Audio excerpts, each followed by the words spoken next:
Naidu CPML new democracy జిల్లా కార్యదర్శి వర్గ సభ్యులు.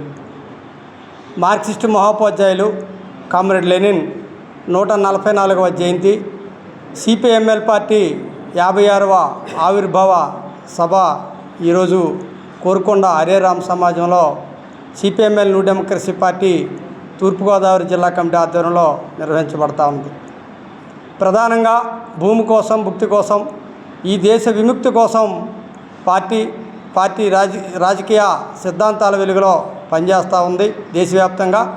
మరి దాంట్లో భాగంగానే అనేక మంది అమరులు, అనేక మంది త్యాగాలతో సాధించుకున్నటువంటి కార్మిక హక్కుల చట్టాలను కానివ్వండి, భూ సంస్కరణల చట్టాలని, ఇతర అనేక చట్టాలని హక్కులుగా సాధించుకొని వాటి అమలు కోసం పోరాడుతున్నటువంటి క్రమంలో ఈరోజు దేశంలో ఉన్నటువంటి మతోన్మాద ఫాసిస్టు పార్టీ బీజేపీ పార్టీ ఏదైతే ఉందో ఆ హక్కులన్నింటినీ కాలరాస్తూ ఉంది.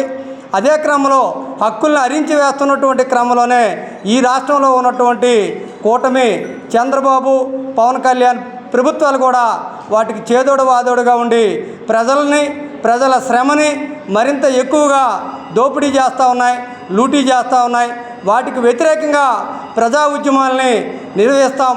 ప్రజా ఉద్యమాలతోనే ఈ పాలక వర్గాల దోపిడీని అరికట్టడానికి చర్యలు చేపట్టే విధంగా సిపిఎంఎల్ న్యూ డెమోక్రసీ ప్రయత్నం చేస్తూ ఉంది. ఎందుకంటే 12 వారాలుగా రాష్ట్ర వ్యాప్తంగా ఉపాధి పనులు చేసి ఉంటే ఈరోజు కూడా ఉపాధి కూలీలకి వాళ్ళ యొక్క కూలీ డబ్బుల్ని ఈరోజు కూడా ఈ రాష్ట్ర ప్రభుత్వం కానీ కేంద్ర ప్రభుత్వం కానీ ఇవ్వనటువంటి పరిస్థితి. ఎందుకంటే ప్రజా సంక్షేమం పేరుతో అధికారంలోకి వచ్చినటువంటి కూటమి ప్రభుత్వం అమరావతి జయంగా, పెట్టుబడిదారులే జయంగా తీసుకొచ్చినటువంటి అప్పుల్ని వాళ్ళకి చెల్లింపులు చేస్తూ వీళ్ళు కమిషన్లు తీసుకుంటూ కాలయాపన చేస్తున్నారు తప్ప ఈ రాష్ట్రంలో ఉన్నటువంటి, దేశంలో ఉన్నటువంటి పేదలకి వీళ్ళ వల్ల ఒరిగిందేమీ లేదనేటువంటిది మేము తెలియదలుచుకున్నాం. ఎందుకంటే విశాఖపట్నంలో ఉన్నటువంటి ఋషికొండ దగ్గర టీసీఎస్ కంపెనీకి ఎకరానికి 99 పైసలకి లీజుకి ఇచ్చినటువంటి దౌర్భాగ్యమైనటువంటి పరిస్థితి ఈరోజు చంద్రబాబు నాయుడు, పవన్ కళ్యాణ్ల కూటమి ప్రభుత్వం చేస్తున్నటువంటి తీరు. ఎందుకంటే 230 కోట్ల రూపాయల ఆస్తి కలిగినటువంటి 12 ఎకరాల భూమిని 99 పైసలు, ఎకరానికి 99 పైసల చొప్పున అది 99 సంవత్సరాలు లీజుకి ఇచ్చినటువంటి దౌర్భాగ్య పరిస్థితి. గత జగన్ ఏ విధానాలు అయితే అమలు చేశాడో జగన్ ప్రభుత్వం బాటలోనే ఈరోజు చంద్రబాబు ప్రభుత్వం, పవన్ కళ్యాణ్ ప్రభుత్వం నడుస్తుందనేటువంటిది మేము చెప్పదలుచుకున్నాం. ఎందుకంటే ట్రూ ఆఫ్ ఛార్జీల పేరుతో ఇప్పటికే జగన్మోహన్ రెడ్డి ట్రూ ఆఫ్ ఛార్జీల పేరుతో అనేక నిబంధనలు పెట్టి ప్రజల దగ్గర నుంచి కరెంటు బిల్లుల పేరుతో గుంజుతూ ఉంటే ఆ ట్రూ ఆఫ్ ఛార్జీలను కొనసాగింపుగానే మరలా ఈ మధ్యకాలంలోనే చంద్రబాబు నాయుడు మరొక 600 కోట్ల రూపాయలు ప్రజల మీద భారం వేసేటువంటి పరిస్థితి.